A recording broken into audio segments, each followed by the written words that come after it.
Welcome to the Rap Soul Podcast, where we dive deep into the world of music that moves our hearts and gets our feet tapping. This is the intersection of rap and soul music from the 80s, 90s, and 2000s. We appreciate you for listening. Share this podcast with a friend or family member who loves music as much as you do. The podcast is hosted by 12 Kyle. Next up, the Rap Soul Podcast. Welcome to another edition of the Rap Soul Podcast. If you found this podcast because someone sent it to you and they told you it was dope, thank you and welcome. If you found this podcast just randomly surfing the internet, thank you and welcome. If you found this podcast because someone wrote it on the side of a bus, thank you and welcome. I am your host, 12 Kyle. And again, this is the Rap Soul Podcast. This is the intersection of rap and soul music, as well as hip hop and R&B music from the 80s, 90s, and the 2000s. This is the best music podcast that you've never heard until right now. And I thank you for showing up. On this episode, what I want to talk about is top 5. My personal top 5, but there's a twist to the top 5. So today I was just chilling, minding my own black-owned business, and my homegirl Autumn the Aries, shout out to Autumn, hit me up on the Twitter X.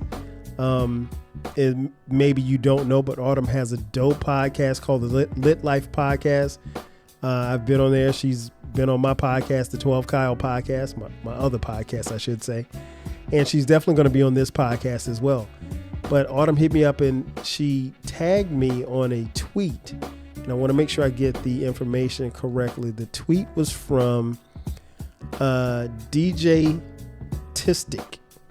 Oh, excuse me, DJ Artistic. I don't want to mess his name up. Shout out to DJ Artistic. We now follow each other on Twitter. And he came with a task. And he said, it says, and I quote, question to all rap fans. So that would be me. That's going to be you. Name your top 5 rappers based purely on skill, lyricism, flow, delivery, punchlines, storytelling, etc., etc. Then here's the twist. Now, name your top 5 in terms of their albums, singles, and consistency. How many artists made both of your lists? So what we're doing here is 2 different top 5s, really. So you're going to come up with your top 5 just based on how dope they are. Their skill, their lyricism, not how many albums they sold, their flow, their delivery, punchlines, storytelling, etc., etc. And then you got to come back and name your top 5 in terms of albums, singles, and their consistency. So those are 2 different things that we're asking here. And I got to shout out DJ Artistic because that's pretty clever. So without further ado, let's get to it. And I have mine in order. Coming in, let me just give you my top 5 based purely on skill, lyricism, flow, delivery, punchline, storytelling, the whole 9. Coming in at number 5, the late, great, notorious B.I.G., a.k.a. Biggie Smalls, Christopher Wallace. Biggie was the guy. Biggie, I think, has a small body of work through no fault of his own. But there are a lot of people who would put Biggie in their top 5 under these particular categories. He comes in at 5 for me because I think he embodies all of that. His storytelling, punchlines, his delivery, and his flow are impeccable. The man won Lyricist of the Year at the Source Awards. So, I mean, like, that goes without saying as far as what kind of skill the brother had. And not only that, but I was a fan. I still am a fan. I still listen to his music even though he's no longer with us. As someone who was around when Biggie was in his quote unquote prime, those couple of years, man, Biggie ran the charts. But we're not talking about charts here. But his skill set and his skill level was unmatched. And I'll be lying if I said that I didn't miss him, because I do. And I think most of his fans do as well. Gone way, way too soon. But yeah, the Notorious B.I.G. comes at number 5 for me. Coming in at number 4 of my top 5, based purely on skill, lyricism, flow, delivery, punchline, storytelling, etc. My number 4, Jay-Z, aka Sean Corey Carter. Jay-Z definitely gets on the top 5. I would be lying if I said that Jay-Z probably was higher than 4 in years past. He wasn't at 1, but he was close to it. And I'm sure that there's probably going to be quite a few of you who may have him at 1, or at least higher than 4, and that's fine. And it's no knock, because I mean, if you got 5,000 rappers and you say that this guy's ranked number 4, I don't think that's a slight at any count. But yeah, Jay-Z, man, is impeccable. His lyricism and his flow, the double and triple entendres, really, especially early in his career, I think really is what drew me to Jay-Z. As an MC, I think he's one of the best to ever have done it. I'll be honest, as a fan, I get frustrated when I hear some stuff that he's done in the last few years, because I think he can be better. But then there's the side of it where people say, well, what else does Hov have to rap about? To me, it's plenty of things he can rap about, but Jay-Z doesn't have to, blow you away with his rhymes. He's just that good to where he can roll out of bed and give you, a dope 16 bars, and he don't even have to really be in shape to do that. But that being said, I'm putting Jay-Z at number 4. Number 3, from the Boogie Down Bronx, knowledge reigns supreme over nearly everyone. That's right, KRS-One is my number 3. When you talk about lyricism and flow and delivery, I don't know that there's anybody that has a better delivery, maybe outside of Chuck D from Public Enemy, in as far as a hip hop voice, than KRS-One. I mean, he is the epitome of an MC's MC. Even down to the way that he enunciates his words. And I remember Chris Rock, the famous comedian, telling this joke about KRS-One, and he said he had a dream, and I can't remember how the rest of the joke went, but he said in the dream, KRS-One kept saying, "My raps will destroy you." I couldn't get past that. "My raps will destroy you." And I mean, KRS-One has a very distinct voice, but yeah, his delivery, punchlines, not so much. Well, actually, he's got strong punchlines, but his storytelling, and he's done it like this since the first days that he broke onto the scene in the mid 80s with BDP. So yeah, I'm definitely going KRS-One at number 3. Number 2, coming out of Queens, more specifically Queensbridge, Nasty Nas, aka Nasir Jones. Nas definitely comes in at 2. Flow, lyricism, delivery, a lyrical wizard, if you will. I personally think that Nas's Illmatic is one of the greatest hip hop albums of all time. And I think that it's mind-boggling to me that he wrote most of that when he was like 18, 19 years old. And it's even more mind-boggling because I'm only like 9 months older than Nas. But yeah, this guy's incredible. Even to this day, Nas still delivers lyrically where you would think that someone his age probably shouldn't be. Nas is there and he's surpassed everybody. One of my favorite MCs, period, point blank. Love the guy. I love almost everything he's done. Not everything, but I love almost all of his albums. But we're not talking about albums, but solely on his skill set. Nas is he's the guy. I mean, like, and he hasn't shown any signs of slowing down. He still has it, and he delivers it anytime he steps in the booth, and I think that's very impressive.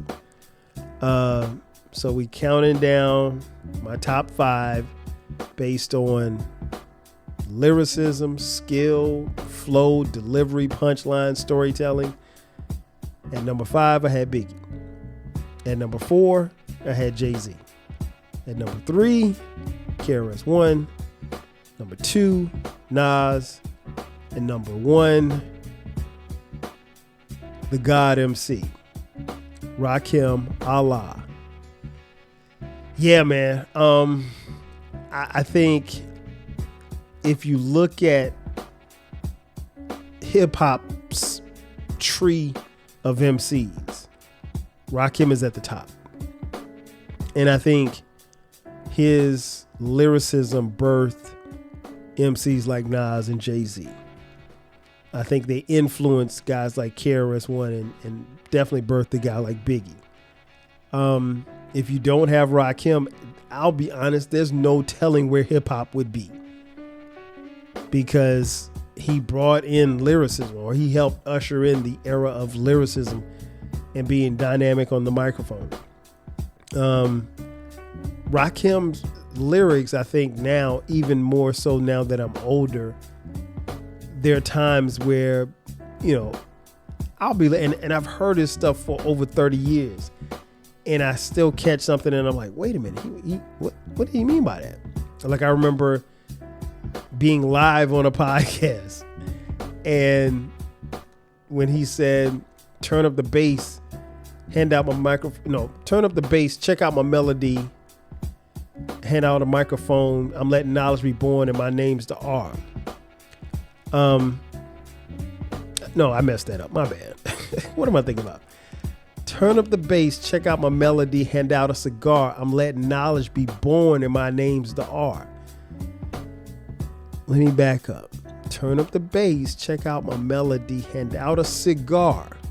I'm letting knowledge be born, and my name's the R. You handed out cigars back in the days when babies were born. And like, it wasn't until that moment in that podcast where I actually caught it. It was me and the homie Eclectic. Shout out to E. It just like dawned on me in the middle of and I had heard that song 1,000 times. The song is called My Melody from the groundbreaking album Paid in Full. And I couldn't believe it. Like, just even little small things like that. And that's the beauty of lyricism, when you hear things 15 years later and it's still 20 years later or 30 years later and they resonate and they mean something different. So Rakim is definitely in my top 5. He's my number 1. So that being said, top 5 based on purely on skill, lyricism, punchline, delivery, storytelling, the whole 9. Number 5, Biggie. Number 4, Jay-Z. Number 3, KRS-One. Number 2, Nas. And number 1, Rakim. And now we're going to take a commercial break. And on the other side of the break, I will give you my other top 5. So sit tight. We'll be back in just a second. Are you feeling nostalgic for the golden eras of rap and soul music? If so, tune in to the Rap Soul Podcast. We are your weekly journey through the 80s, 90s, and 2000s. Spotlighting the music and the hidden gems that shaped the soundtrack of our lives. From the powerful beats to the soulful melodies, we bring you the best of the past with fresh insights and stories. Rediscover the music that defined a generation. Subscribe to the Rap Soul Podcast and enjoy the vibes. And just like that, we are back. Once again, thank you for checking out the latest edition of the Rap Soul Podcast. I am your boy 12 Kyle, and we're talking about the top 5. So before the break, I gave you my top 5 rappers purely based on their pure skill. The lyricism, the flow, delivery, punchlines, storytelling, etc. Now, this is where DJ Artistic had us flip it.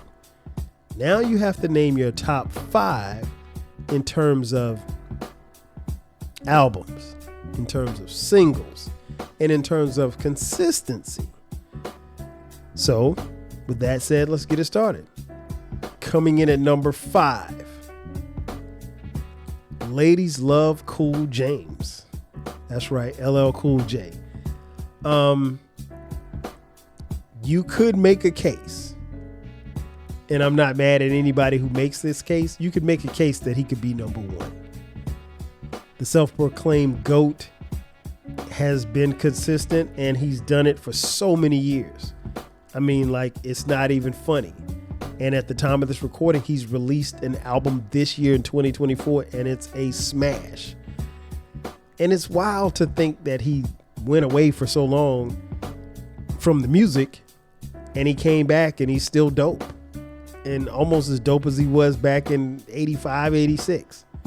But his albums, I think from, Bigger and Deffer to Mama Said Knock You Out to the Mr. Smith album, he delivered. Now, I think he had a couple of duds in there, but, that happens. And I think, for me personally, I think that's probably why I couldn't put him higher than 5. But I'm not going to argue with someone who does. But yeah, based on albums, singles, and again, his consistency on a microphone, LL is dope, man. And he's one of the best, simply put. Coming in at number 4. Shout out to H-Town, Houston's own, Scarface. Scarface is my guy. I go back to Scarface, man. I remember hearing Mr. Scarface for the first time. And it was different because, the dude was from the South, and there weren't a lot of Southern rappers at the time. And he was dope, and his storytelling was crazy. You go back to some of those old Ghetto Boys albums, listen, storytelling was crazy. But again, it ain't even about that in this particular category. We're talking about singles and albums and his level of consistency. And Scarface has delivered on all of those. And I think one of the things that I love about his albums is that they're different themes, and they represent, in a lot of ways, where he was in his life. If you think about, an album like The Diary, which, I think this year is 30 years old. He was in a dark place in his life, but that spawned some great music. And when you listen to it now, it sounds just as dope or just as fresh as it did 30 years ago. And I think that speaks volumes about that. And Scarface has always been consistent when it comes to singles. And, earlier this year, he rocked the Tiny Desk series. And that was crazy. And that really reinvigorated people and reminded people of just how dope Scarface is. He's always been consistent. Always. So yeah, I got Face at number 4. Number 3, a guy who has not been out as long as some of the other MCs that I'm going to mention, but his albums, his singles, and his consistency has been A1 from the first album, and that is Compton's own, K. Dot, aka Kendrick Lamar. Listen, Kendrick Lamar is one of the best MCs, period. Kendrick Lamar is one of the most consistent MCs, period. Kendrick Lamar has not disappointed me in anything that he's put out thus far. There's been some things that I didn't like as much as I liked the others, but from starting off at Section 80 to Good Kid, Mad City to Pimp a Butterfly to Damn to Mr. Morale and the Big Steppers. I didn't like Damn as much as everybody else did, but it was a dope album. But those first three, and you guys know if you've been watching and listening to this podcast, I had the homie Beezy 430 on, and Beezy and I talked about, Kendrick's championship run. If you have not heard that podcast, go back and listen. It was like the second episode that I did. It's called a three-peat, Kendrick Lamar. But yeah, Kendrick's been the model of consistency. He doesn't have to come out every year, but he's done it. He's done it. I couldn't think of it. And here's the thing. He's at he's at 3 now. When it's all said and done, he could be at 1 if he keeps on this run. I'll be just that honest with you. He's been that dope. Coming in at number 2, Marcy Project's own Sean Corey Carter, again Jay-Z. Yeah, Jay-Z definitely is going to be on here. Some would make the case that Jay should be 1. If you have him at 1, I'm not going to argue. I mean, he's told you how many summers he held you down. Jay-Z at one point in time in his career was putting out an album, I think every year or every 18 months or so. And when he wasn't doing that, he was on singles and soundtracks and everything. And he always delivered. Now, I will say this much. I think the quality of his albums fell off after American Gangster. Jay hasn't produced an album that I liked since American Gangster, but he's been consistent. It's just, I haven't gotten into him. But if you look at Jay-Z's discography from Reasonable Doubt to American Gangster, ain't nobody touching it. I mean, that run of albums I think is incredible. No duds. I mean, a lot of people don't like Volume 1? I love that album. Sans 3 songs, but other than those 3 songs, I think it's phenomenal. But yeah, you can make the case that Jay-Z could be at 1. If you said he's at 1, I'm cool with that. I'm not even going to argue with you. But I would love to hear your thoughts on where you would have Jay-Z and his albums and singles and consistency. Coming in at number 1. Again, Nas. Yeah, man, I got Nas at 1. I got Nas at 1 because he's made some incredible albums. He's made some banging singles.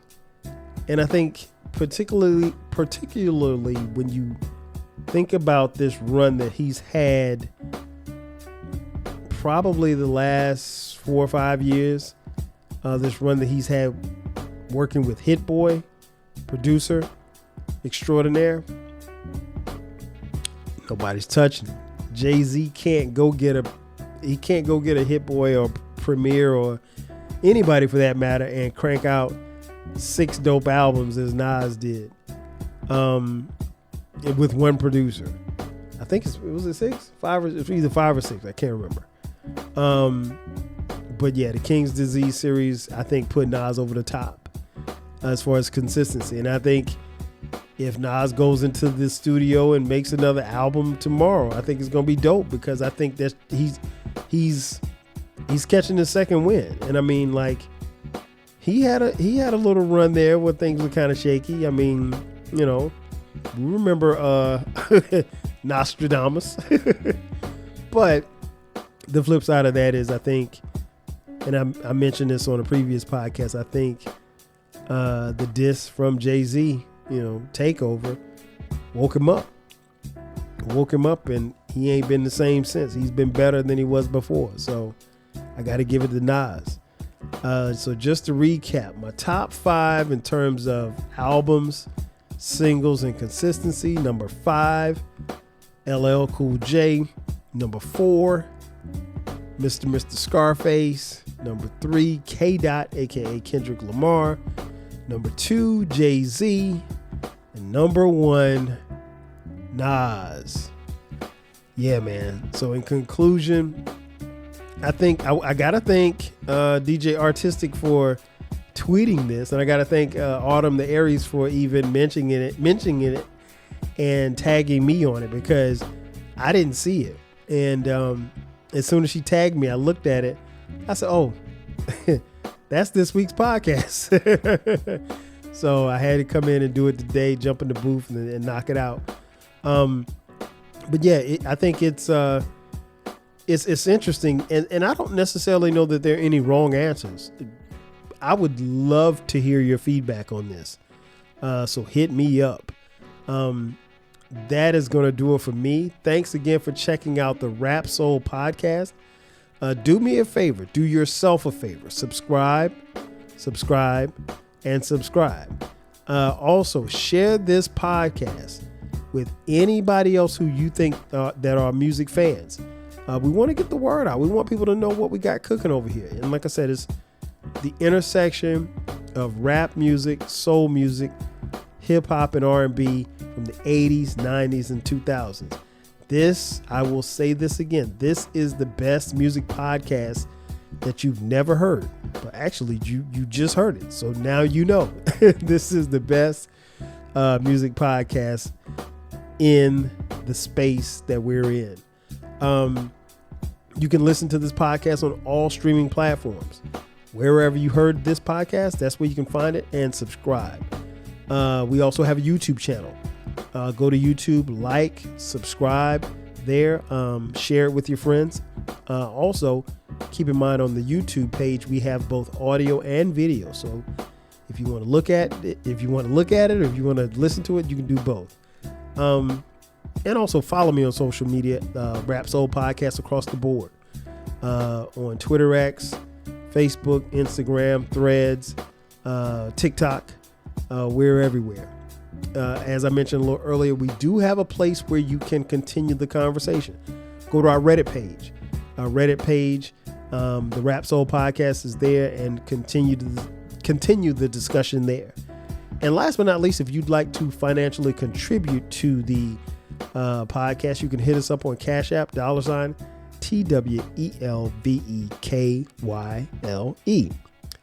Again, that's going to do it for me. Again, shout out to DJ Artistic. Shout out to the homie, Autumn the Aries. Appreciate you, Autumn, as always, for coming through and blessing me with a topic that I wasn't even looking for. But as always, again, Autumn, I appreciate you. That's going to do it for me. I will catch you guys next time. 5,000. Thank you for listening. This concludes the episode. Be sure to subscribe to the Rap Soul podcast. You can find the podcast wherever you get your podcasts. Follow the podcast on social media. And feel free to continue this discussion on our Reddit page.